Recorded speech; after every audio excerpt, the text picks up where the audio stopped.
Fucking go. Go, Tim! You're the host. I know. I'm trying to amp you up. No, you're scaring me, Bobby. Oh, fuck's sake. God. Can't do anything right. Yo, Bobby, yo, Tim, time to talk. Doctor Who's back with a London shock. Aliens in suits, oh, they walk the walk. Fighting in the Parliament, tick-tock clock. First up, aliens of London, man. Spaceships crash, whoa, that was the plan. Ninth Doctor Rose, running down the Strand. Got a pig in disguise, in the med exam. World War III is next on deck. Sly slit fiend with a stinking wreck. Downing Street's blitz, time to double check. Doctor saves Rose with a techie spec. Timey, wimey, rewind, let's go. Bobby and Tim got the Doctor flow. Breaking it down real fast and slow. Alien threats, man, you never know. Mickey's on the edge, hacking his way. Jackie's in the Hello and welcome to Timey Wimey Rewind, brought to you by Cult Classic Society, a podcast adventure in space and time, where we aim to watch and break down every Doctor Who episode ever. Introducing me, your host. In my younger days, I may have brought your daughter home a little bit late, but never a year, that's just silly. Bobby Davies. And my co-host, a human skin suit with a gas exchange problem, Timothy Martini.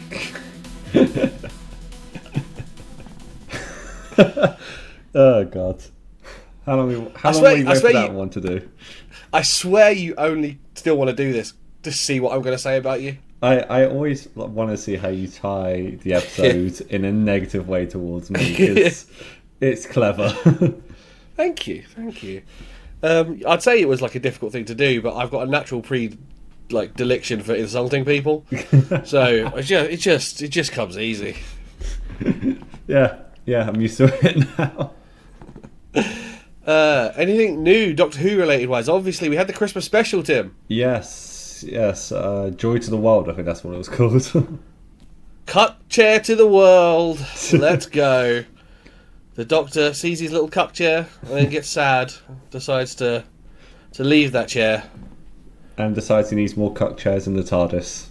Yes, exactly. Do you want to give our brief opinions on it? Like this very brief opinions, because we'll get there in about 8 years. Exactly. Maybe longer than that, actually. But yes, no, I enjoyed it in general. Overall, I like the story. I love the bootstrap episodes, always do. I think it was very reminiscent of very old Russell T Davies.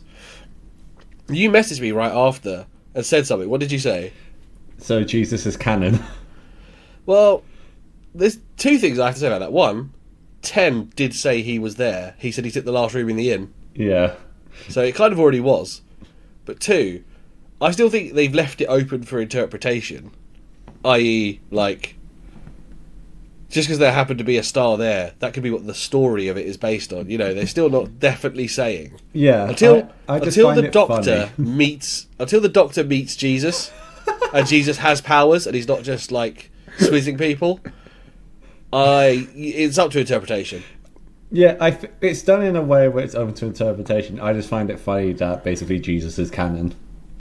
Well, I suppose they did go to the edge of the universe and basically make fairy tales come to life. No. So let's not piss people off.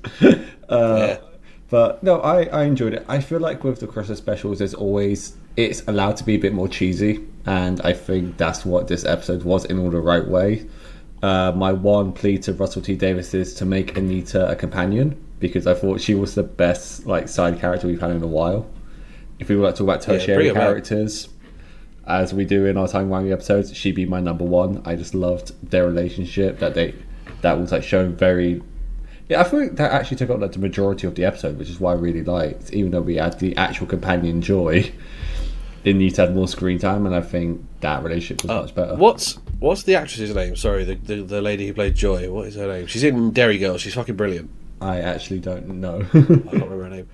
But I do feel like, because she's in Bridgerton and everything as well, isn't she? Yeah. So I feel like she's just got not a lot of time. So she's like, I could give you half an episode. Yeah.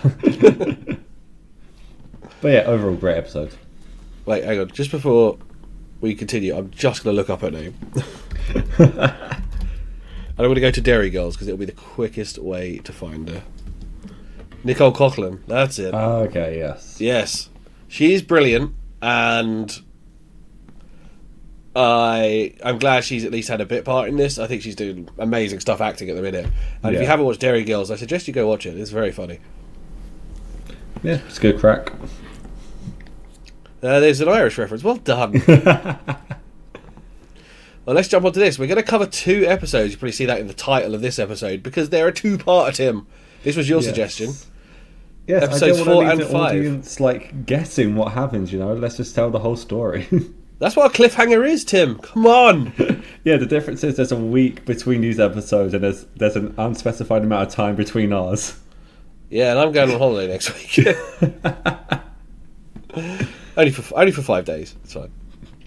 So, episode 4, Aliens of London. Episode 5 is called World War 3. They were both written by Russell T Davies and directed by Keith Boak. Yes. I assume that's how you say that. B-O-A-K? I that's what I wrote. So. Aliens was originally broadcast on April 16th, 2005, and World War 3 a week later, April 23rd, 2005. Both are set in March 2006, though. Yeah, I remember Doctor Who at this point, was always set like just 1 year ahead, because I remember noticing that more in season 2, actually, because that's when they had more present day episodes. Yeah. So we literally start this episode a year ahead. Well, we'll get into that in a sec. Aliens drew an audience of 7.63 million on broadcast, and World War 3 7.67 million, so a few more. Was that 40,000 more? Down 1 million from Unquiet Dead, but similar numbers to End of the World. Yeah. Both were released on the vanilla DVDs, Volume 2 now, so we've covered Volume 1 of the vanillas. This is Volume 2. It's these 2 episodes, and the next episode we're going to cover Dalek.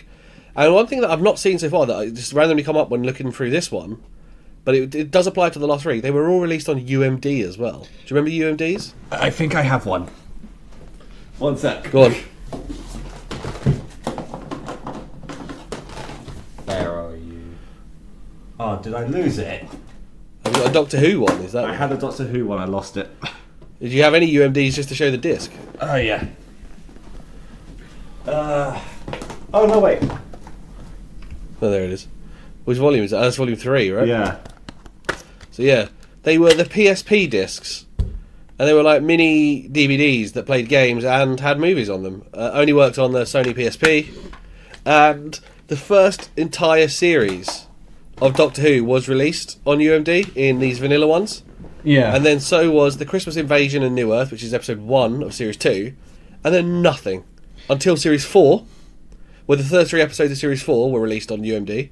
Partners in Crime, Fires of Pompeii, Planet of the Dead, and no more. That is Fucking bizarre, isn't it? Yeah. Because you I know was me going to to- say, like, UMD was not a popular, like, video format. I mean, I got a couple of movies there. I got The Dark Knight, Ice Age and stuff like that, but it wasn't really popular. And Small screen and... Yeah. So that's really shocking to me. You know me, Tim, I've got a weird obsession with, like, dead media types. Mm-hmm. And I forgot about UMDs. I've got a PSP somewhere. Yeah. And I've got discs for it somewhere. But fuck knows where they are. I think they're in a loft in a box, right?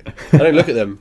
And, like, we've discussed laser discs on here before. Yes. And I don't know if we'll get around to it. I don't know if any was ever released on this, but do you remember the HD DVD format that had, like, the red cases? So yeah, I'm actually obsessed with HD DVD as a failed concept. It's my favourite thing to talk about.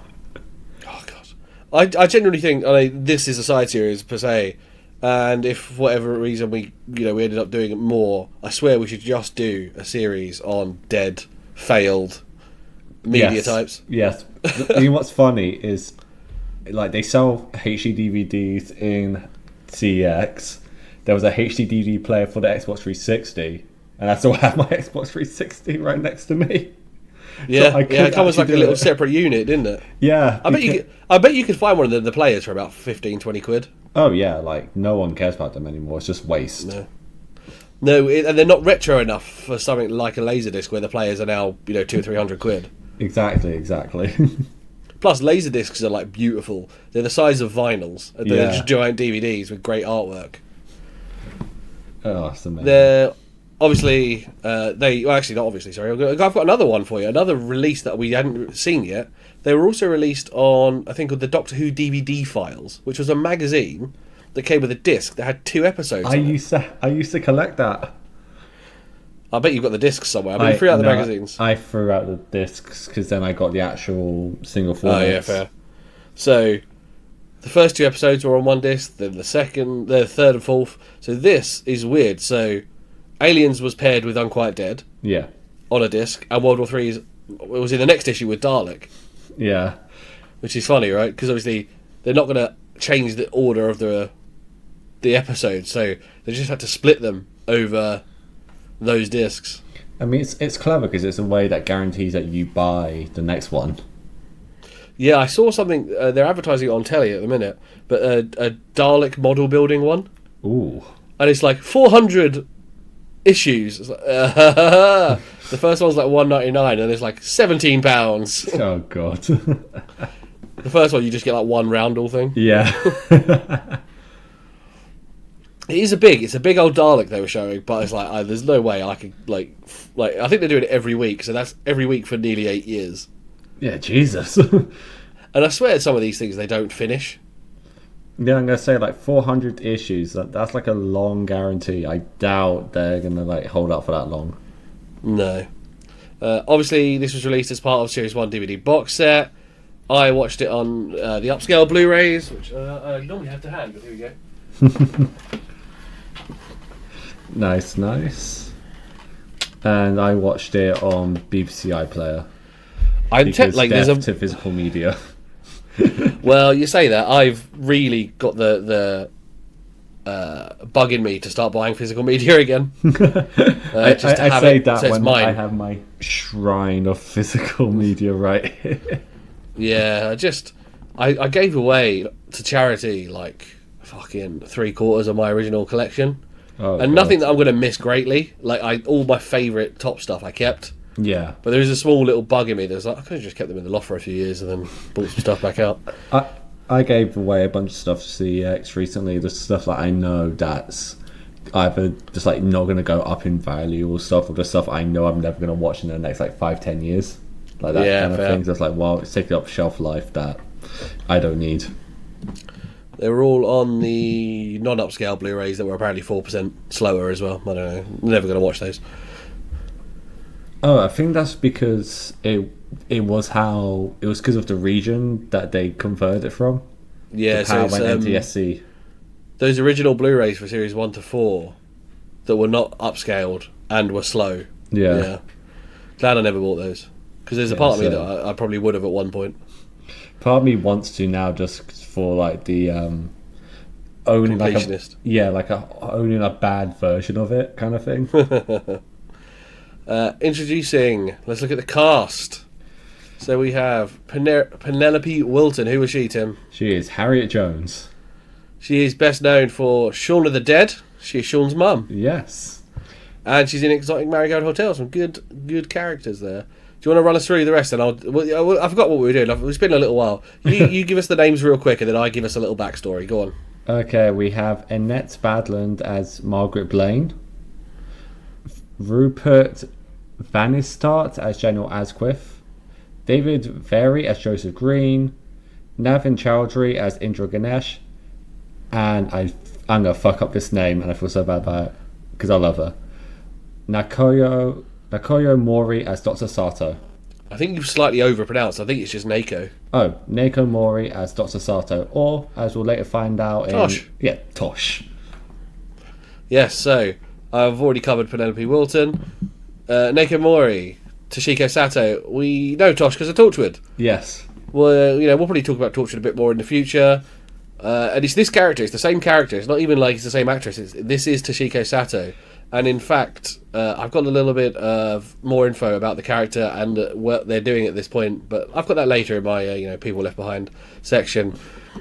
Nako has a recurring role in Ab Fab. Absolutely fabulous for those uninitiated. There's a 2015 movie called Everest she was in, but really interestingly, did you know she once played Yoko Ono? What? And do you know who played John Lennon in that movie? The movie is Lennon Naked. No, who? Christopher Eccleston. So, Eccleston and Maury have played Yoko Ono and John Lennon. Wow. In the same movie as well. Was this before Doctor Who then? Or No, after? this was after. Okay. As said, Rupert Van Sittart is General Asquith, also a Slovene. Known for Game of Thrones and Braveheart and in Four Weddings and a Funeral. Rupert Van Sittart is very recognisable to British audiences, I think. Yeah. He's done lots of one-offs and stuff. I'm sure he's in like a ton of stuff.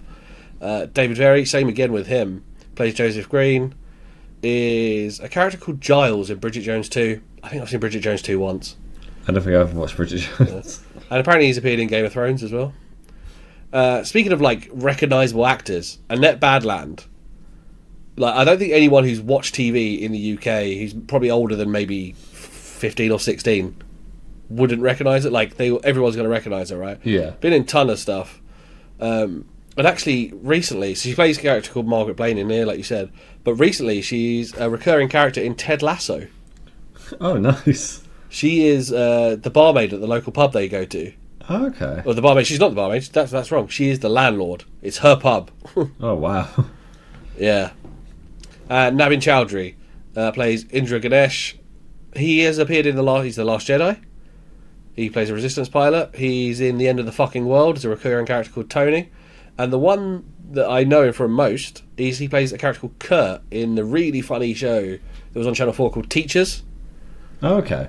And you know who got their break in that show? He got his break.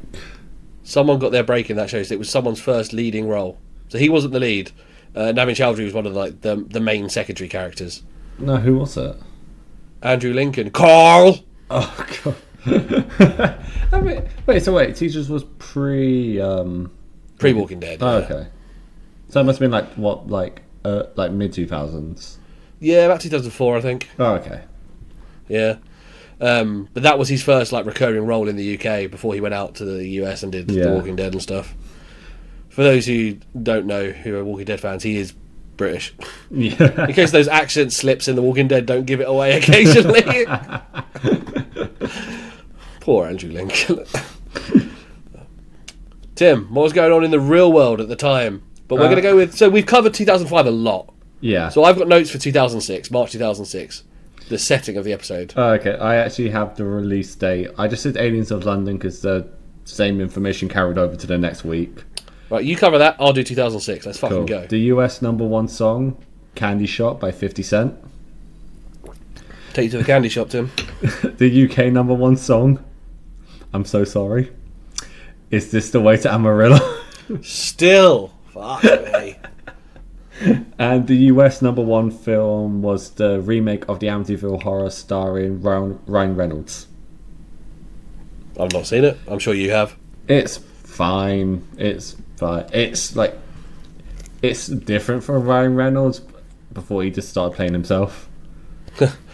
Mate, when you can make multiple millions per movie just being yourself, why wouldn't you? Oh yeah, the dream.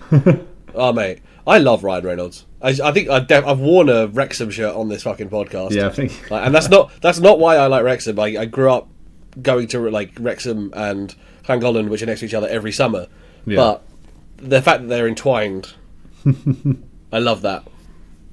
So, set in March 2006. Couple of little facts for you about March 2006. The debut of Planet Earth by the amazing David Attenborough. The first ever tweet was sent, or posted, should I say, by Twitter co-founder Jack Dorsey. It said, "Just setting up my Twitter," because it had no vowels in Twitter for some reason. And Scotland implemented an indoor smoking ban in public places. England and Wales didn't follow suit until July the next year. Jesus. Over a year. #1 in the box office in the UK. I've only done UK, sorry, US. It might have been, although it might have been the same. Failure to launch, Sarah Jessica Parker, and alright, Matthew McConaughey. Oh wow.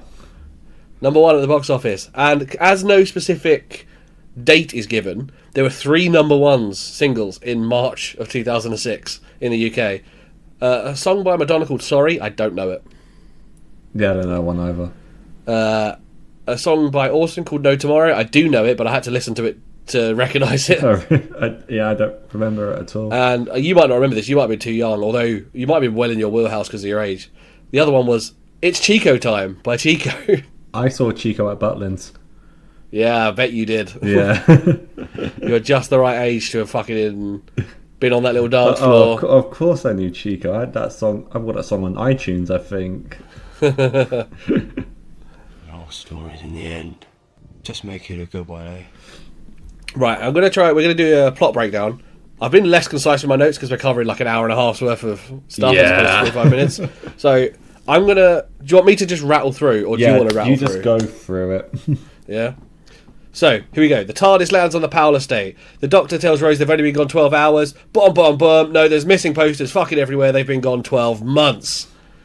Jackie is shocked to see Rose back, and the Doctor runs in and goes, oh shit, I'm mixed up. It's been 12 months, not 12 hours. And you know what the Doctor says. He can't go back on the timeline. That's it. A year of Rose's life on the Powell estate with her mum gone.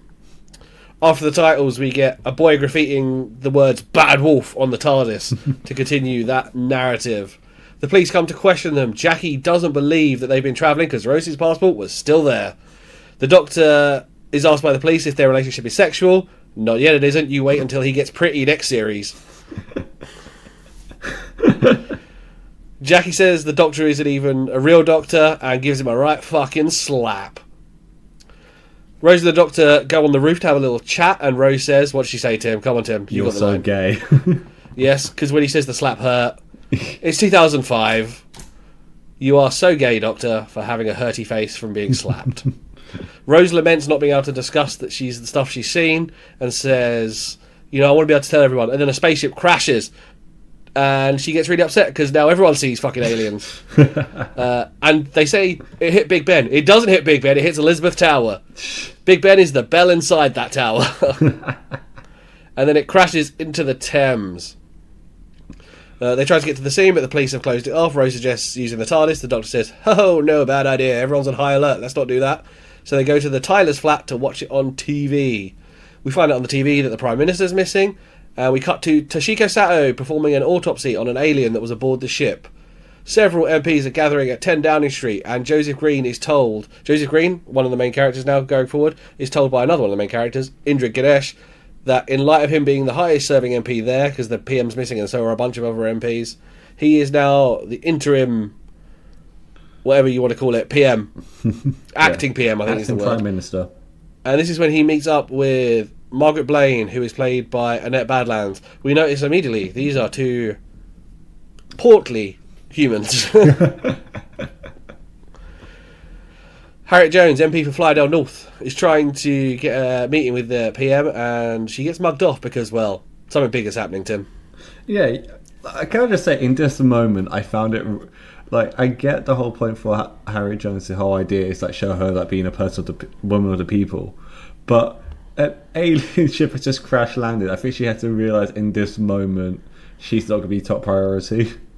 Harriet Jones is dense, is what she is. Yeah. She's got a heart of gold, but she's fucking dense.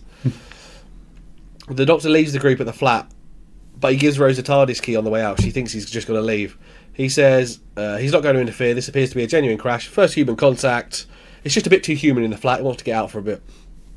And I get that, Tim. Yeah. His social battery ran out. Oh, yeah. The Doctor takes off in the TARDIS and Mickey notices him, tries to chase off after the TARDIS, but the TARDIS disappears and Mickey smashes fucking face first into a wall. The Doctor goes in to see what's up with the autopsy and accidentally walks in on a room of soldiers. They all take aim at him until we hear Tosh screaming. And the Doctor screams... What does he scream to? Have you got the note? Something like Operation Delta. Like Defence Pattern Delta. Yes. From his unit days. And all the soldiers actually follow what he's saying. The Doctor finds Tosh, who says the alien is alive, and in a moment of fear, one of the soldiers shoots it. The Doctor is fucking livid. He says it was scared, and that the soldier is a dickhead. He doesn't say that, but he implies it. He implies it with his eyes. We now meet General Asquith, another large human, who is still currently actually human, which we don't realise at this point. He goes in to confront Green and Blaine, who are now acting strange in the PM's office. He threatens martial law on the country, but they unzip their foreheads, Tim. So Green and Blaine unzip their foreheads and a bright blue light comes beaming out of it. And that's kind of all we see. And then we hear like a scream and a crunching sound. And we see Harriet Jones is hidden in a cupboard in that room and she witnesses everything. Have I missed anything, Tim? I'm going at like fucking a pace here. No, so far so good. The Doctor reveals that the pig alien is just an ordinary pig and his brain has been rewired with tech not from Earth. Back at the flat, Mickey arrives to tell Rose that he was questioned by the police for her murder and that Jackie was the head of a witch hunt, blaming him. Poor Mickey. Mickey says the Doctor has left Rose just as the TARDIS rematerializes and Rose's new key glows as it does. The Doctor tells them that the crash landing was fate and that Mickey and Rose enter the TARDIS with him. At the revelation of the TARDIS, Jackie runs away and calls the police, dropping the words Doctor and TARDIS, and it triggers an alarm. Back in the PM's office, the three large humans now, including General Asquith, are complaining about the gas exchange, Tim, and they are farting a lot. This is one of my quibbles with this episode. Like, Yeah. they sort it out in later media, but yeah. Yeah. I get it. I think this is essentially still trying to figure out the tone of Doctor Who. But yeah, it just goes on too much, and like more like towards like the end of this episode specifically. Not, I think World War III to kind of stop it, but mainly in Aliens of London, it's at its worst. This is like the silliest episode of this entire season, I think. Yeah, in that respect. They get a tip off about a Code 9 from Indra. That is the Doctor, the ultimate alien expert, has been located. Mickey has been doing his research and knows that the Doctor worked for UNIT. Rose suggests calling them, but the Doctor says he's changed since then and doesn't work for them anymore. The roads are clearing, so the Doctor wants to go check out the crash site on foot. As they step out of the TARDIS, there is a spotlight and a helicopter, and the Doctor and Rose are taken away as Mickey runs like a fucking coward. just runs and hides behind the bins. Honestly, like, I respect him for that. I love that they clearly would have seen him. They just didn't care. Yeah. They're like, you're not important. Rose thinks they've been arrested, but the Doctor points out that it's an escort. They're going to Downing Street, where Rose isn't allowed in the meeting of alien experts because she is not authorised. But Harriet Jones, who has somehow snuck out of that office, offers to look after her. A large policeman knocks on Jackie's door and asks about the Doctor. Harriet breaks down and tells Rose about the large MPs and General Asquith are aliens in skin suits. The Doctor holds court in this meeting of experts, wondering why the crash was faked, as all it achieved was getting every alien expert in the same room. That's the plan, Doctor. The policeman visiting Jackie unzips his forehead. Indra, Rose and Harriet are cornered by Margaret. The Doctor in the meeting finds out the hard way that their ID badges are actually weapons that electrocute them. And the large humans in the meeting, who are all the MPs and the General, are revealed to be Slitheen. Woo! Breathe, That Bobby, is- breathe. That is Aliens of London, which that might be a record for like fucking the pace of getting out one episode. Yeah. Yeah, I think it's a good. I think for like the first part of New Who, I think it did a really good. It does a really good job in like setting the pace of like the mystery and then the revelation like at the end, and it's like, okay, now you know what the revelation is. How they going to solve it? Yeah, it's funny like trying to watch this as if it's with new eyes sometimes because we know the Slitheen are coming, right? Yeah. But at that point, right up until near the end, you don't get that reveal. You just kind of see the light from the forehead and stuff. So when you need to think about like when you first saw it, there was that thing, the alien crash landing. It's like, oh, this is a legit crash landing, you know? Yeah. They're asking for help or whatever, and you go along on that ride, and then the twist at the end, obviously, that not all is not as it seems. And it's like it ends with the reveal of the alien, even though it's not a practical Slovene at that point. It's still like a CG one coming out of the costume. Yeah, we'll talk about the CG and the practical stuff in a bit. Yeah, because I've got some notes about that. Oh yeah. All right, plot breakdown. World War III. Whew. Take a breath. Let's go again. We get the conclusion of the cliffhanger. The Doctor tears off his ID tag, but the rest of the experts are all dead. The Doctor is not human, managed to survive being electrocuted for a bit.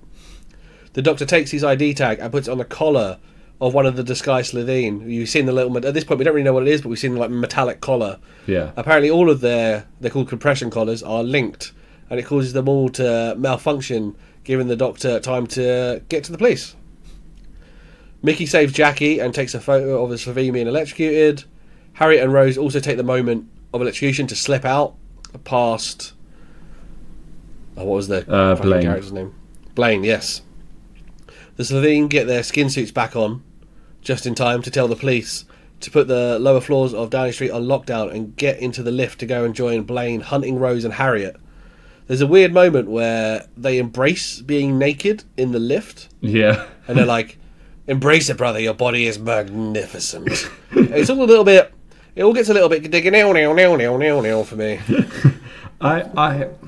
It's definitely written that way. Almost, it's just like a cheap pop kind of like line. Yeah. But at the same time, it's like, I kind of get what it means. There's like the delivery's so intense, it almost comes across sexual. It reminds me of X-Men First Class, which obviously came later, but it was the whole thing with like Magneto saying to Mystique, I want to see the real Mystique. And it's like her or blue. It's that same mentality of yourself. It's the delivery of the line though. It's a bit aggressive and through it's the teeth. the way he stares at him as well when he starts to undress. With fucking lust in his eyes to him. That's how he looks at him. The Doctor saves Rose and Harriet from being hunted when he sprays the Slitheen with a fire extinguisher, and they escape into the cabinet room and get the emergency procedures to outline what to do in an alien incursion. The Doctor grabs some alcohol and threatens to triplicate the flammability of it by using his sonic, and then he asks them why they're invading. They kind of stop and he's got the sonic held to this fucking bottle of whiskey. Yeah. The Slitheen say, Slitheen isn't their species, it's their surname. This is about a business, it's not an invasion. The Slitheen then question his claim about the triplicating the flammability of the alcohol, and the Doctor goes, yeah, I was bluffing. And then he hits the button that locks down the room behind 3 inches of steel. So it's essentially like a bomb-proof shelter. Yeah. The Slitheen are happy that the Doctor is neutralised, and we get some news footage of random large humans arriving at Downing Street, and some of them are like fucking presidents of boating clubs. It's funny because you just have Andrew Marr, like, respected presenter, going, I don't know what these people are doing here. The police Slitheen is still hunting Jackie and Mickey. The Doctor finds the Prime Minister and Indra's body now in a cupboard. Rose questions why they didn't use the Prime Minister, and the Doctor points out that they're too small. The compression collars help compress the true Slitheen size, but they still need a bigger human to fit in. Yeah. Though it does explain the gas exchange. Because we should say the Slitheen are like 8 foot tall, like big, fat, green fuckers, aliens. Yeah. So they can only go into larger people with the compression collar, but it's still just so tight. Fart. Harriet tells them that to get the nuke codes, the Slitheen will need approval from a council. I think it's presumably meant to be the UN, as the UK isn't trusted with its own stuff due to our history. I don't know what she means. Mickey calls Rose, and the Doctor talks him into signing into UNIT's website to find where the Slitheen ship is, and they realise there's a message being broadcast, and the Doctor kind of tries to analyse it and realises it's a sail. The Slitheen show up at Mickey's flat where Jackie and Mickey have gotten themselves to, and tries to break through the door. Desperate for more info, the Doctor, Rose and Harriet start to do like a verbal word cloud to narrow down where the Slitheen are from, and they start kind of throwing facts at the Doctor, and he's like, narrows it down. And then Harriet points out that their farts actually smell like bad breath, not farts, and that's when the Doctor realises where they're from. Which is Raxachlorocophalopatorius. Tim, say it with me. Raxachlorocophalopatorius. Well done. It's not like I've been saying it for like the past 20 years. Yeah. The Doctor tells Mickey to get anything with vinegar in it and throw it at them. It works. The Slitheen explodes. The acting MP, PM, sorry, not MP. The acting PM Slitheen goes on telly and lies about there being an alien threat, and that can unleash an attack in 45 seconds and asks the council to give them the nuclear launch code so they can stop the attack before it starts. I just want to quickly point out one thing. After that Slovene is killed by Jackie and Mickey, all the other Slovenes say they can sense it. Oh yeah, they which feel is very them die. interesting because I don't think that ever gets brought up again. No, and they don't appear in mainline Doctor Who again, do they? Apart from like in the background. The race doesn't. I mean, but Blaine will at a later episode, but she's obviously by herself. And then there are the Sarah Jane Smith adventures, but obviously they don't kill any of the Slovene in that. No. The Doctor opens the blast doors to confront the Slovene and say that they're starting World War III, so the humans nuke the Earth to pieces. Blaine confirms this and says they will ride out the attack in their ship, which is just parked in the Thames, not crashed, and they'll sell all the radioactive chunks as fuel. Why so complex? They don't explain it. Like, just blow it up yourselves. It's fine. Who's gonna come and double check this rinky dink fucking shit? I think because they're selling it for fuel, I think it's the radioactive elements that they want to sell as fuel, not like the charred planet. Have they not got nukes?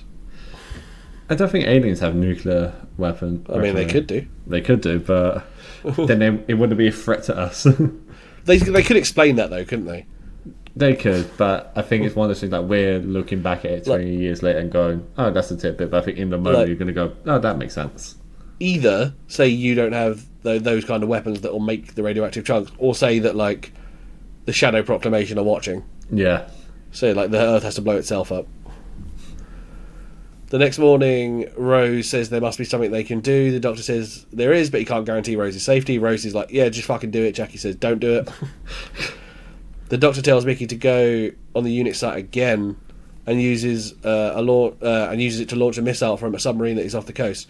I'm just going to point out here, and it's happened the last 2 times, the Doctor's password for his unit sign-in is just the word buffalo. That is some really shitty web safety right there. Remember, everyone, do not use the same password on multiple sites. And don't use one simple word either.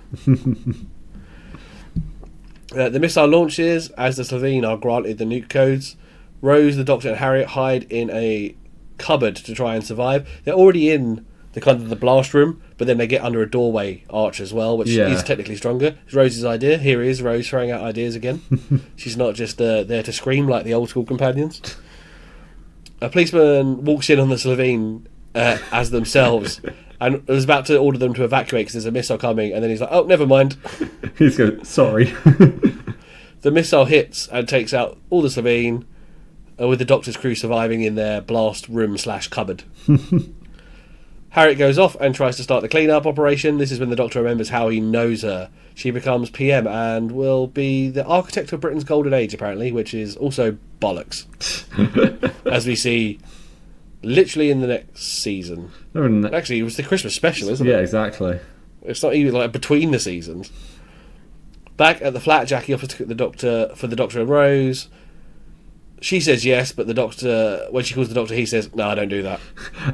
When he says, my mum's cook, he's like, okay, put in a slow roast, let her cook for half an hour. That is a good line. Rose packs her bags to leave, just as Jackie kind of says, oh, what does he drink? And then she's like, oh, no, you're leaving. The Doctor has got hold of the boy who graffitied the TARDIS and gets him to clean it off. Good. Mickey shows the Doctor a newspaper saying it was all a hoax, and the Doctor calls the human race thick, which is, fair.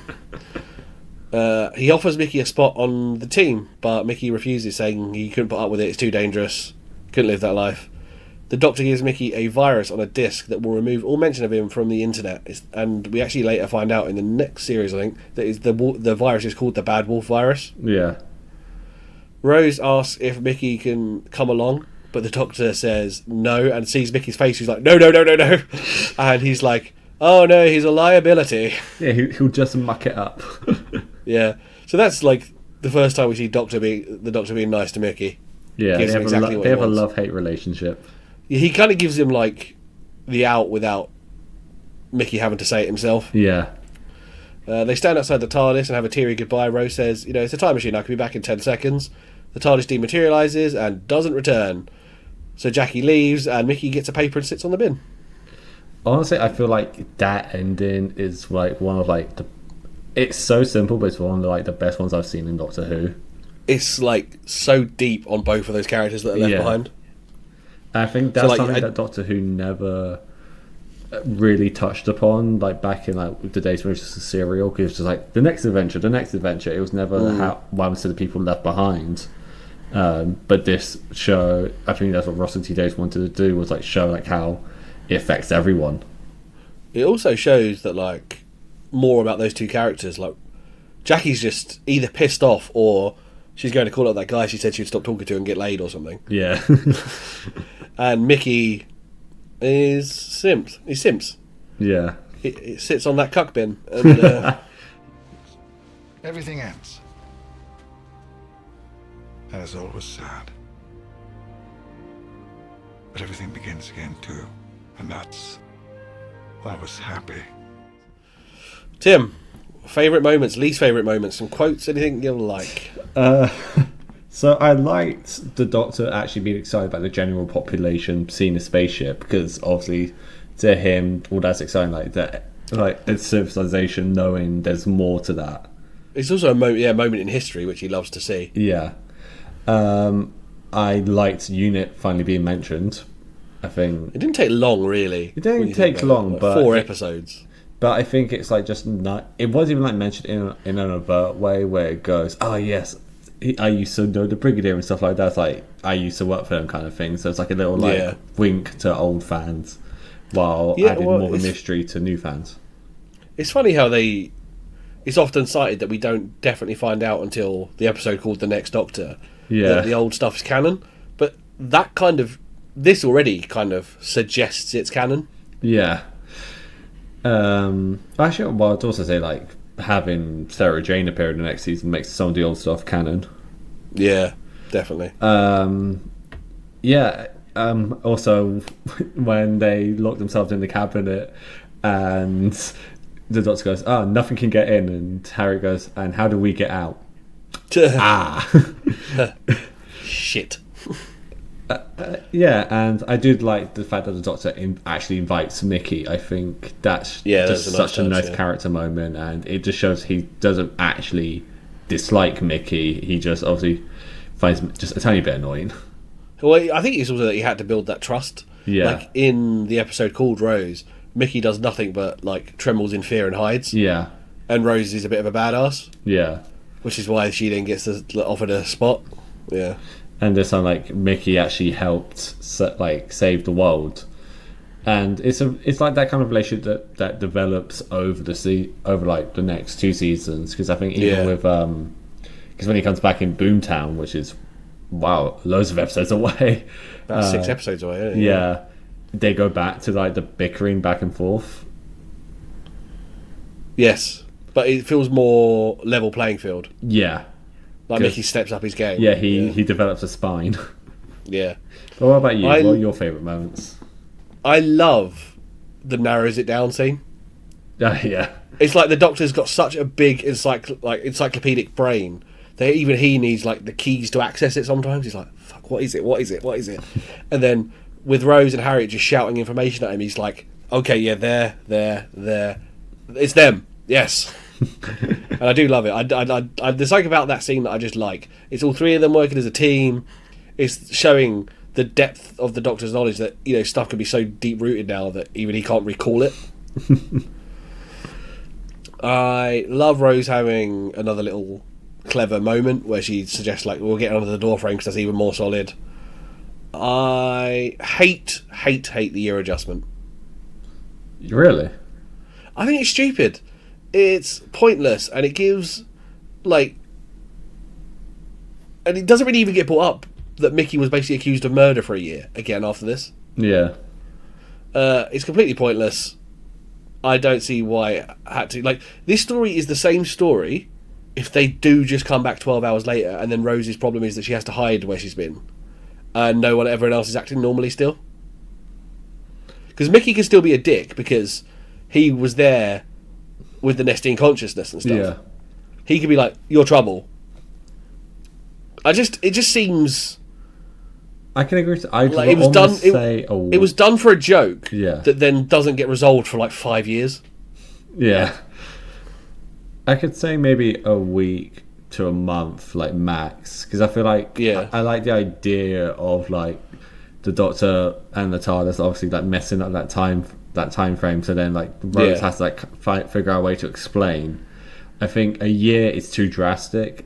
A week to a month is like the perfect amount of time where you can go, I was just out of town, or I was partying. Or even it could just be a weekend, but that weekend could have also been like Jackie's 40th birthday. Yeah. And she misses like Jackie's party. Exactly. It's just too drastic. Yeah, I get what you mean. That's it is. Yeah, it's never sat with me. I don't know why. Like, well, I do know why. I just think it's too drastic. I think it puts like onus on Mickey that it doesn't get called back later. Yeah. Well, there's that bit where Mickey, I was going to say Jackie, and then Jackie kind of goes, I said that you killed my daughter and you saved me, kind of thing. Yeah, but then Rose just fucks off again, and the rest of the Powell estate are meant to believe that she has been seen and Mickey's innocent now, right? Yeah. Even though they've all been putting dog shit through his letterbox or whatever it is he says for a year. Poor Mickey. Rose calling the Doctor gay as an insult is aged like milk. So I wanted to say that for the career reading, because Russell himself did explain why he used that. Oh, okay. I've not seen that, so I'm interested to wait for that. I also say same as you. I said I like the Doctor offering Mickey the space on the TARDIS, but Mickey rejecting it, and then the Doctor playing up to it. Yeah, I like all that whole scene. I like a lot. That's who I am. The Time Lord Victorious. Before I go, I just want to tell you, you were fantastic. Absolutely fantastic. And you know what? So was I.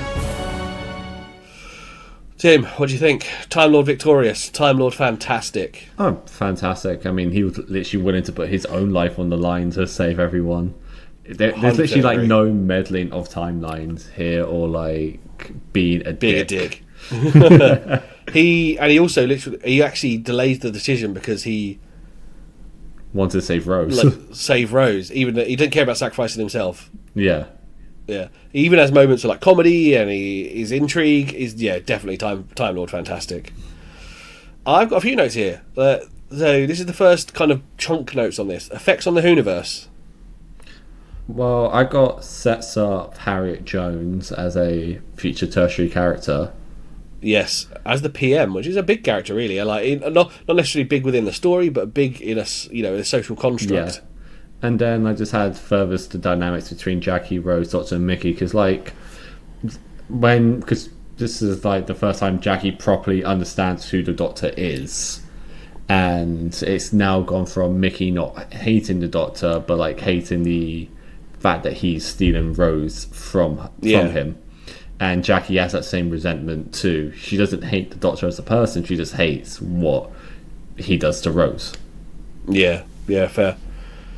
My other notes are, we have the introduction of the Slovene, who become a returning enemy across the expanded media and in Sarah Jones, like you said.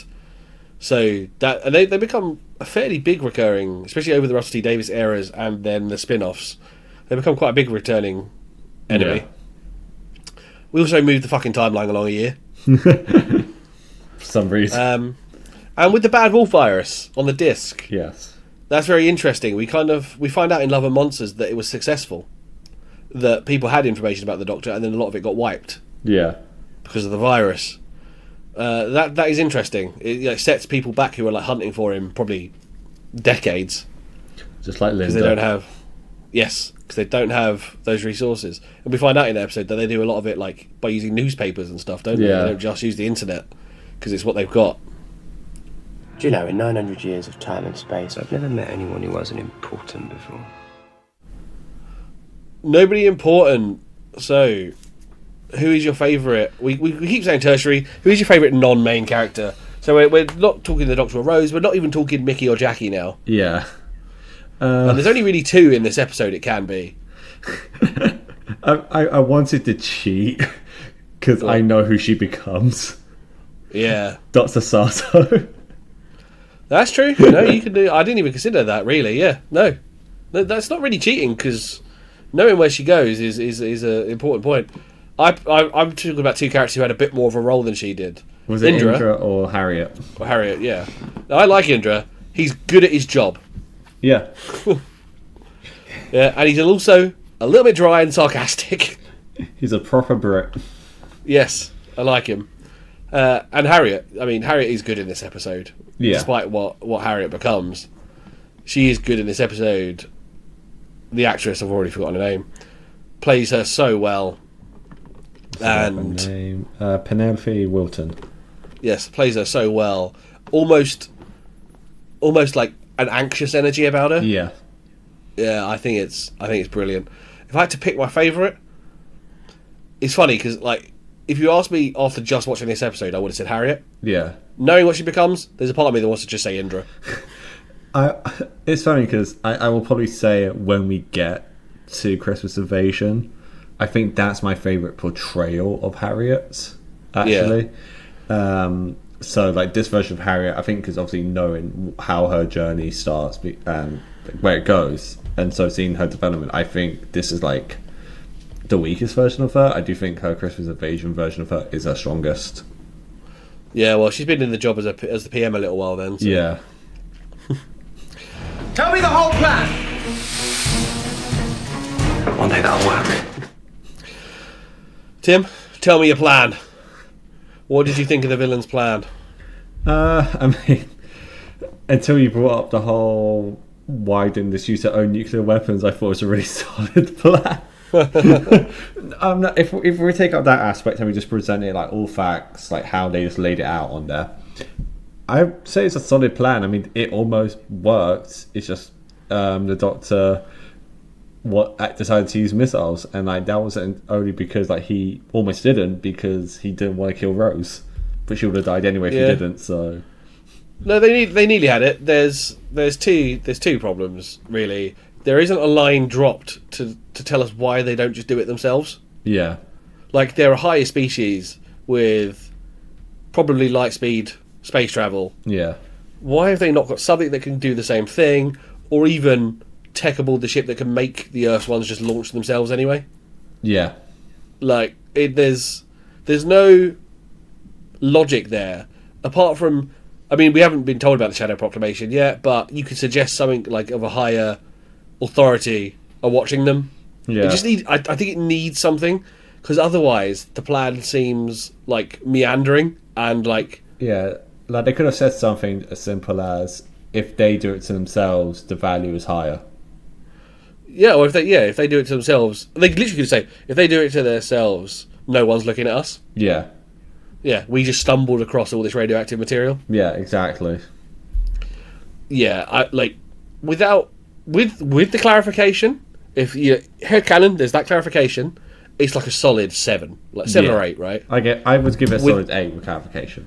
Without that clarification, they seem stupid, and it's a 2. Like, I know, I'd give it a 5. Like the actual like stuff they're going to do works. It's just the reasoning behind it. Yeah, like just why is like such a higher species? Do they not have a better way of doing this? It needs to be explained. That's all I'm saying. Yeah, I get it.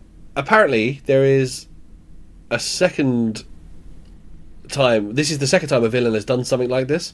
So there's a second Doctor story called The Dominators, where the villains try to blow up a planet called Dulcus to do the same thing, to sell it on as material.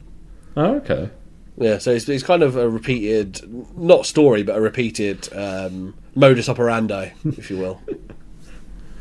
Right then, I'll be off. Unless, I don't know, you could come with me. He's not invited. Right, Tim. To those left behind, my speciality, deep diving on the TARDIS wiki to find out what some of these other characters, what they do, where they go on to.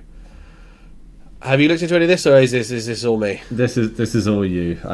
You brought up the whole thing with Cassandra in End of the World, and that shook me. So yeah. So General Asquith has encountered Torchwood before this, At the Royal Hope Hospital, there was a time explosion that was mistaken for a terror attack. We know he dies here, though, so nothing after that, but he's been involved before. That was in a Torchwood audio called New Girl. Blonde Felfoch Passamir Day Slitheen, who is Blaine, gets a second chance. So we see her in another episode where she's the villain again. After that, she gets a second episode, a second chance where she's reverted to an egg and given to another family of their race called the Jigathene family. And she goes on to work for the Shadow Proclamation as a detective inspector. Oh, wow. That is in a comic called Confessions of an Angel. As we know, Toshiko goes on to have loads of adventures with Torchwood 3 and Captain Jack. She also is working for Torchwood in this episode. Yes. But she wasn't supposed to be the one doing the autopsy. It was Who Owen was? Harper. He was hung. And what was wrong with him? He was hanging out of his ass. That was literally in one of my trivia points. We find out in the Torchwood episode, right? In their final episode. Yes. What is this? Who is he? An Easter egg. Right, Tim, this is also the first one where we've got a few Easter eggs. Yes. Did you get any? Well, obviously, there was the graffiti of Bad Wolf on the side of the TARDIS. Uh-huh. There was Maloup, which is French for Bad Wolf, which is on the disc, which does not appear on the televised clip, but it was on the website that Mickey had for Doctor Who. They had like a Mickey version. That was on there. I didn't spot that, so yeah. Well yeah. Now, did you know, because you're part French, did you know that was Bad Wolf, or is your French not that good? I knew it because Mal is bad, man. Wolf is wolf, like Yeah. But yeah, that was pretty much all I really noticed. So I've got another 3 for you. 3, wow. Yeah. One of the unit officers is actually a character called Muriel Frost, who is a character from the comics and audio stories. Oh, okay. From the 90s and 2000s. She's in ones called The Mark of the Mandragora and Evening Empire. They're both 7th Doctor comics. Oh no, sorry. That's all one, sorry. And then the second one she's in is The Fires of the Vulcan, which is a audio. Oh no, that is 2 separate ones, sorry. Yeah. Ignore my rambling. The word Salford is graffitied in Mickey's block of flats. Salford is the hometown of Chris Eccleston. Yeah. The Buffalo password is ends up being a reverse Easter egg. Oh. So there's a 6th Doctor unit adventure, audio adventure, where that is his password. And it's apparently been his password since the 80s. Oh. But it's from a 2016 audio adventure. Yes, I was going to say. So it's a reverse Easter egg. Oh, okay. So if you were to go listen to that, you would probably pick up that Easter egg. Yeah. And God knows, I don't think we're ever going to get onto the audio stuff, Tim. No, it's too expensive. If we start getting paid for this, maybe. I was going to say, can Big Finish just do like a subscription service, like digital only? Yeah, I know. Apparently it costs too much to produce them to do that. I mean, yeah, they're getting They would get a lot more fans though, right? They would, but they're getting in so many actors to come in. Like, they've got David Tennant and Catherine Tate to record a bunch. They've got Chris Eccleston, so like, yeah. Yeah, the 11th Doctor is played by an impressionist though. Yeah, sometimes it's the same person they get to do David Tennant if David Tennant's unavailable. He's not as good as the Tennant ones. I've watched his stuff on YouTube. Yeah. He's much better at Matt Smith. Matt Smith is spot on. Yeah. David Tennant's like 90%. Yeah, because I listened to one of his Time Lord Victorious ones, and I was just always painfully aware I wasn't listening to David Tennant. Yeah. One thing I will say is, patriarch of the Bryant family, Neil. Yeah. He's a big Doctor Who fan, and he has apparently a massive collection of the Big Finishes. Yes, I remember you telling me about this. Actually. Yeah, he's got this. He's got the CDs, and apparently, when you do get the CD, you get the code to download it on the app as well. So, oh wow, he is. He's swimming in Big Finish audio adventures. He's living off that Nino money. Yeah. There have always been rumours, stories passed from traveller to traveller, mutterings about hidden streets. Rumours about the episode. So again, first time we've had a couple of rumours as well. So rumours, Doctor Who gets rife with rumours later on, especially when we start seeing trailers and stuff. But there's a couple here. Did you get any? Rumours? No, I couldn't find any rumours about the show. So apparently, it was reported in a book called Back to the Vortex that the second episode was going to be called 10 Downing Street. Okay. And RTD has denied this ever being an idea. Apparently there was also a rumour that the Doctor would kill Harriet Jones to stop her being Prime Minister. Fuck knows where that comes from. I tried to figure it out. What? Yeah. He just undermines her.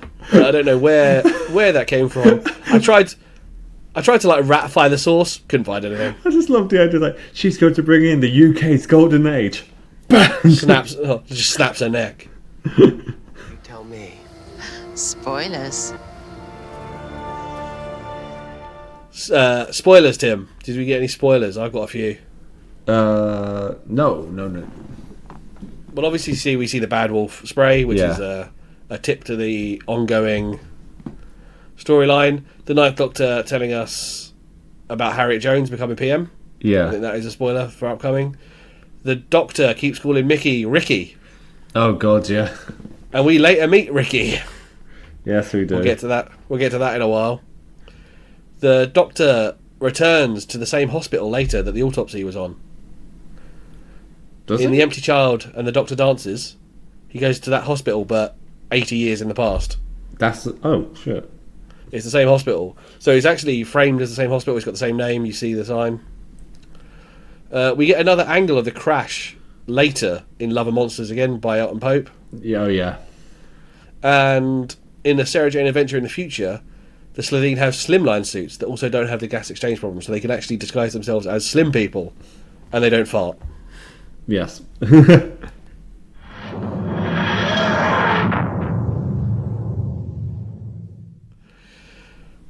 Notes from the commentary from Doctor Who Confidential from the Writer's Tale. Anything you got, Tim? Let me hear So you. I covered. I got two pieces of information. Covered others. The scene where the Doctor first encounters the pig alien. That was the first scene Christopher Eccleston ever shot as the Doctor. Yeah, it was. Yeah. And another point was, so you mentioned in the I forgot the recap of the episodes. How the Doctor escaped the Slovene. That was actually shown in the previously on bit before the title sequence. So him removing the ID tag and putting it on the Slovene. That was shown in the previously on bit, but it didn't actually happen in Aliens of London. I thought it was shown on the next time bit before the credits at the end of the first one. That's the note I've got. No, I'm seeing usually in the repetition of the last episode's cliffhanger. It's one of those things. Yeah. Either way, they fucked it up. Yeah. But obviously, as we said, Tosh, Santo, became a big character in Torchwood, literally one of the main characters.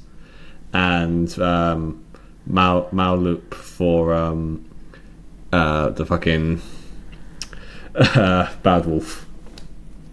Nice. I've got a few notes as well. The Doctor calls UNIT by its original name here, the United Nations Intelligence Task Force. Yeah. It was changed later in the Tennant era to Unified Intelligence Task Force. They were no longer happy for a fictional series to use their name. We do later find out, though, in the Sontaran Stratagem episode, and it's suggested through dialogue, that the UN still supports UNIT financially. So, one of my favourite companions, Martha, is in that episode. She says, come on though, Doctor, you've seen it. You've been on board the Valiant. We've got massive funding from the United Nations, all in the name of Homeworld Security. So they still drop their name, but they're not portrayed on screen as like soldiers, which I think is the problem with the fictionalized versions of them. Yeah. The episodes had the working titles Just Aliens of London Part 1 and Part 2. There is this is the first in an ongoing series of events where the Doctor gets slapped by women, usually companions' mums. Yeah, as we'll find out, mainly with Tennant. Yeah. The first cliffhanger since the 7th Doctor final episode, Survival, happens at the end of Aliens of London. The next... Oh, sorry. Yeah, so there hasn't been one since the late 80s, like a cliffhanger in Doctor Who. I mean, it'd be shitty to do a cliffhanger for the Doctor Who movie. Yeah. The posters of Missing Rose is actually a personal photo of Billie Piper. Oh. It wasn't taken for the show. It's a photo of her from her private life that she okayed them using. The production team wanted the murdered Prime Minister to actually be Tony Blair. Not him as an actor. I know. Get an actor to portray him. And they got a look-alike, but were disappointed with how much he looked like Blair. So there's more just allusions to Tony Blair in this than actually seeing him. So you see the back of his head, he's skinny, he has the kind of fuzzy hair. Yeah. Also, Harriet Jones says she's not one of the babes, which is a reference to, I think it was the Daily Mail used to call, they used to call Blair's babes, which was because he had over 100 female MPs in the party on the benches. The TARDIS key, we see it properly this time. It's now just a standard Yale key. You know, in the movie it was the alien key. Yeah. This is the first episode where we look at what happens to the companions and family, the friends and family of the companions when they decide to travel with the Doctor. This is an ongoing RTD thing. We barely kind of even glimpse it in either the Chibnall or the Stephen Moffat eras again. And it's definitely not something in the classic era. The only time we glimpse it in the Moffat era is The Power of Three with Amy and Rory, because Rory's dad mentioned they've aged 6 months. And but yeah, that's the only time it really gets mentioned. The year displacement is canon until the 11th Doctor era. Yeah. So we find out that it's been that it's jumped back now in the which episode is it? This is when he's looking in the time leaks. He says this is Amy's time, and it says 2011, which is also the year of the airing. 700th total Doctor Who episode. Wow. They were denied permission to film outside 10 Downing Street. They asked, and they asked the crew of Little Britain where they used to film theirs. This was one of Eccleston's favourite episodes to film. He said, "When am I going to get a chance to chase an alien pig if I'm only doing Shakespeare?" The Doctor says he's 900 years old here, but the 7th Doctor in another episode claimed to be older than that in Time of the Rani. So this is where we immediately get the Doctor. Is he lying? Does he get confused because he doesn't really live a linear life? Well, considering David Tennant would then say he's over 900 years old as well, and Matt Smith at a point will say he's 1,000 years old. So I think this is like the canon age. Yeah, or maybe post Time War, the Doctor just de-aged himself a bit. Yeah. Because you'd say it's canon though, because the 7th Doctor says it in an episode that he's over 1,000. There were references to the real-life invasion of Iraq, such as a preemptive strike on bad info, and that weapons could be deployed in 45 seconds. Now, in real life, it was 45 minutes, but they chose that number specifically. Yeah. And you see why he killed Tony Blair. Apparently, at some point, I know I missed this, and I saw it in some notes, though, you can see the interior of the TARDIS, but as a normal police box, which is the only time, apparently, that happens in New Who. Oh. I missed that. But yeah, I missed that too. Yeah, you don't really get... It's either, obviously, when they approach all of them together at the TARDIS, or at the end when they're leaving in the TARDIS. It can only be those two moments, right? Yeah. I need to go back and have a look. The idea of a family of villains was apparently inspired by the novel Human Nature, which was later adapted into a 10th Doctor episode. The end of World War III was fleshed out. Originally, it was written that the Doctor and Rose just head to the TARDIS after the destruction of Downing Street. But then we got the long goodbye added because, again, as we've seen a few times this season, the episode ran short. And actually, again, a really good scene was added to fill it out. This seems to be the case with Doctor Who, and it's really shocking. The best to me. scenes. Yeah, some of the best scenes in the series are because the episodes are running under.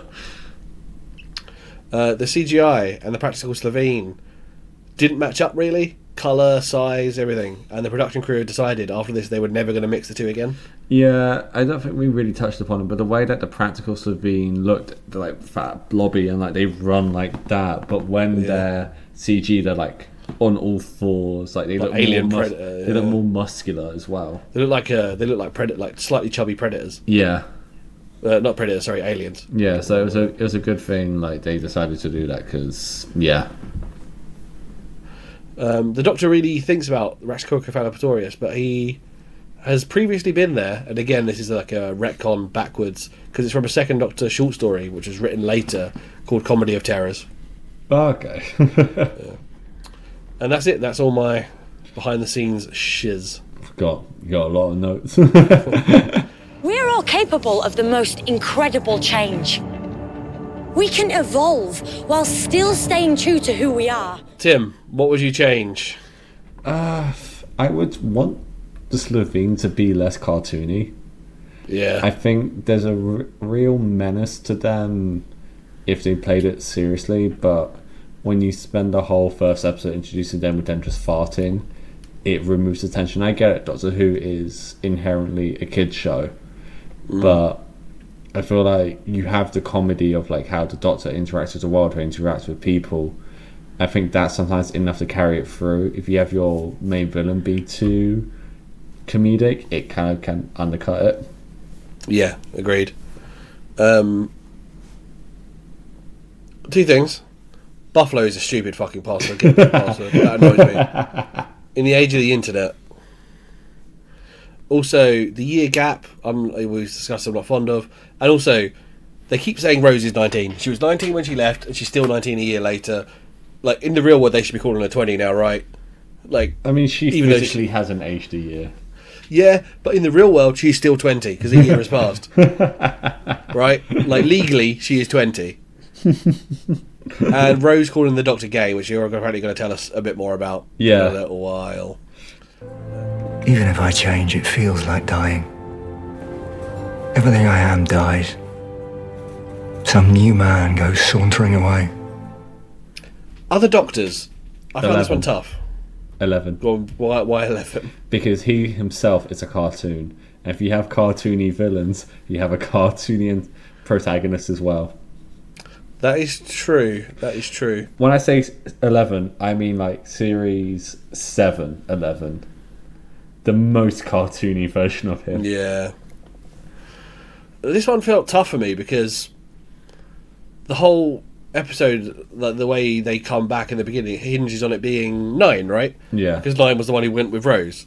It kind of, you can't just drop them in with another companion, whatever. It hinges on that part of the story. But then I thought maybe if you had a more romantic or younger version or younger looking version of the Doctor, either 10 or 11 or even 8, probably 11 though, 11 looking the youngest by far, would there have been less of an intense thing on it? You know, like, oh, she's just off with this guy, you know. Yeah. Must be a new boyfriend. He's a bit weird, but Also, at least they're roughly age appropriate. Also, 11 would be forgetful enough to mix up 12 hours and 12 months. I feel like 9 is too deliberate to like make those mistakes. 11, Keith's like so scatterbrained, he would make that mistake. I'd also like to see the dynamic of the police and Jackie questioning. You know, Matt Smith was 26 when he started, right? Yeah. So questioning this handsome guy in his mid-20s about what you're doing with my daughter, as opposed to a middle-aged man. Yeah. Like, be like, oh, she's just hanging out with this handsome dude. And right? considering that 11 was allergic to sex, unless it was with River Song, it would be even funnier. Yeah, that he's the awkwardness at being asked if it was a sexual relationship. Honey, I'm here for fun. Right, here we go then, Tim. You've been promising. I've been promising some juicy goss. Some juicy queer reading. Let's go. So Russell himself, he was asked in an AMA, why did you write the "you're so gay" thing, considering you yourself are a gay man? And he basically said he wanted to provoke a wider discussion, like in the wider world, with the use of crass, like usage of the word gay. So he knew that it was going to cause a negative reaction, and he wanted everyone to look and go, okay, why do we see this as a negative thing? I don't think it worked, because everyone's discussion ends up being, that's a bit silly, why did you write that in there, especially as a gay man? And that's pretty much been the extent of the discussion, and that's all Russell's ever spoken about it. So, the line I think is problematic. I think it was, even if that was his idea, it's a complete fucking mishit. Yeah. The reason it may have been a mishit is Billy's delivery. So Billy, out of nowhere, proved that she could act after being a singer, right? Genuinely, in this series, she's good. Yeah. She's a good actress. She does 90% of her stuff is done very well, and the other 10% is just done good. Yeah. So, she's got like a good range, right? But she clearly was uncomfortable delivering the line. Yeah. You can see it. she like looks away, like mumbles it down into her chest. Yeah. I think she didn't want to deliver the line, and I think maybe that takes away from if that was what Russell was trying to do, that takes away from it. The thing is, I don't think there's a good way you can read that line without it obviously coming across as rude, like offensive. Like, well, I think if she delivered it with more gusto, she would have felt like a teenager in the mid 2000s. Like if she shoved him a little bit, yeah, and put. And then it's such a weird thing, and obviously like they've never written a line like that again. So it was clear, and so you can't even say it was like reflective of the times, because if it was reflective of the times, more language like that would have been used. Yeah. So I went to check if this was, obviously it wasn't because you watched it as well, but yeah, I was like, have they clipped? I thought they might have like clipped it out of the iPlayer version. Nope. They haven't. Even with the Disney money, I thought they might have been like, let's just clip that out.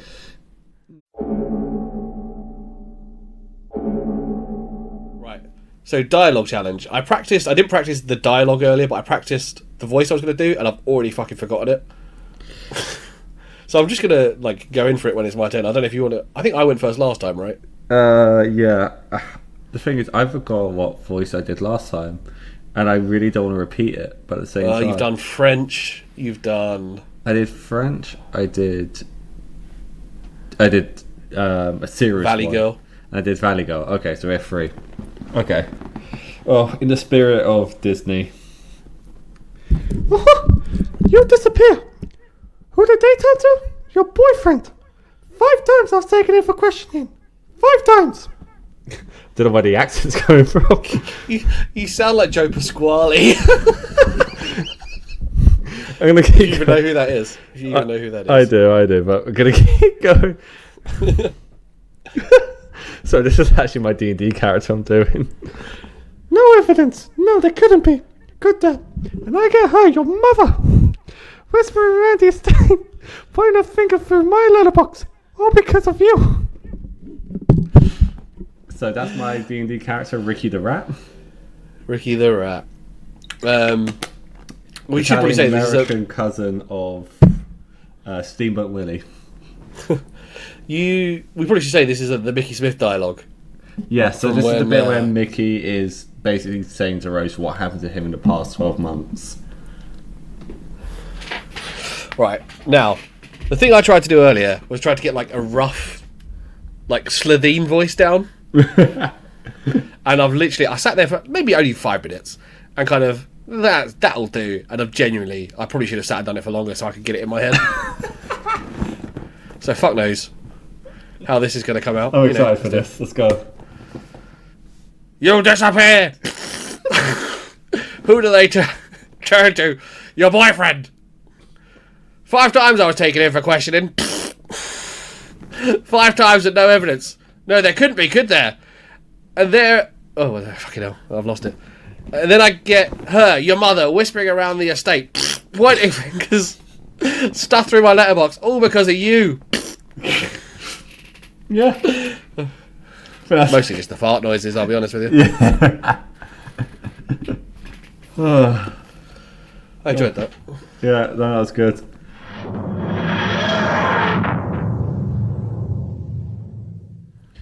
So, Bobby, overall, what was your rating of this episode? Well, just two-parter. I know I had some niggles, right? The fart jokes and the knocking along. But Modern Earth is always one of my favourite settings. And the Jeopardy is there. The action's good. I'm going to say 7 out of 10. Fair. I gave it a 6, mainly because I think the problem is I've watched these episodes so many times that by this point the mystery is ruined, and then I'm doing it, especially the first episode, it's just sitting through really bad fart jokes, and I think then when I look at the second episode, how much can that carry through and like make up for it? And when you look at it, it's mainly the Doctor sitting in a room while everyone else is dealing with shit, and I'm not saying that's bad. I feel like one of the best episodes is Midnight, which is the Doctor sitting in a room. Yeah. But I think the problem is it's just all the good stuff happens outside of like the main plot, which is all the character development. Yeah. So if I look at it just from the main plot, it's really meandering. But yeah, I can see all the character stuff is just so good, especially where you know it's going to go. It gets just a higher than average rating. Yeah. I mean, I'm only just above you, but yeah, it's slightly higher than average. Yeah. Well, that is Aliens in London and World War III. We are going to jump onto Dalek next time. I'm so excited for Dalek. Dalek, one of my favourite episodes of this season, and probably overall the RTD era.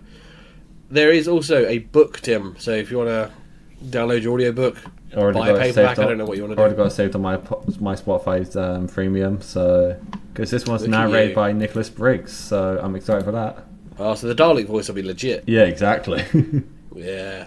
We also, and I don't think I've told you this, we may do, I don't know if it's sorted yet, may have a guest on the next episode. Oh. Come talk with us a little bit about Dalek. This is actually news to me. Bobby's setting up new podcast show episodes without me. Hey, it's supposed to be a lovely surprise for you, Tim. I will be excited or terrified depending on who it is. Right, and that is it from this episode of Timey, Wimey, Rewind. Oh wait, we gotta do socials. Yeah, we got to plug the socials. Yeah, I got new shit to plug. Let's go. Yeah, you can find me at the Tim Martini on TikTok, Instagram, and Blue Sky. I mean, TikTok right now, that's just a very do I stay there situation, considering it is now becoming right-wing propaganda. Yay! Bobby, where can they find you? And you want to plug your new podcast. Yeah, B_Davies_creative is where you find me on the Instagram and Blue Sky. I've basically stopped posting on Twitter. I occasionally go on there just to see the reactions to some wrestling stuff. That's about it. But new show/podcast type thing on YouTube and Spotify and all the other good places to find podcasts. Making Towns. I spend a lot of time driving around with wrestlers, so I decided to put a camera in their face and record it. First episode is dropping Thursday the 23rd. 23rd, is that right? Yeah, 23rd of Jan. Hopefully this will be out before then. I'm hoping to get this out quite quickly. And yeah, I interviewed Michael Oku. So yeah, riding that boy's coattails. Let's do it. For the current Repro World Champion, two-time Repro World Champion, two-time Repro British Heavyweight Champion. And is he not the longest reigning Purpose Wrestling Champion, or did I make that up? Oh, it's either him or Jordan. Yeah, it's close. Right Cabaret Champion, Jericho Cruise Champion, fucking he's Wrestling's Guess the Intro Champion. Like, boy just wins gold wherever he goes, man. He wins gold, and he's one of the best there is. So he could get over in a wet paper bag, I'm telling you. But enough about him and more about this, where you can find us. You can find us on all the socials at CC Society Pod. If you're watching us on YouTube and you haven't subscribed yet, hit that subscribe button and ring-a-ling that ding-a-ling bell to get notifications whenever we upload a new episode. If you're on Spotify or wherever you get your podcasts, please give us a rating, preferably 5 stars. It really does help out with the algorithm. You know what? I haven't thought of a sassy outro. You wasted the fart joke at the start. Yeah, I did. Can I come up with something on the fly? No, I'm struggling, Tim. I'm floundering. I didn't think about this. Normally I prepare this. It was only when you started staring at me that you're like, you're going to do a stupid thing. I was waiting for the insult.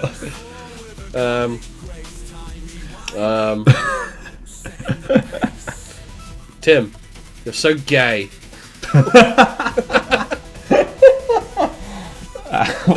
And we won't see you next time because the podcast has been cancelled. I probably won't include that. No, please do. It's fine. Right. Yeah, thanks for watching. We'll see you later. Bye. Bye.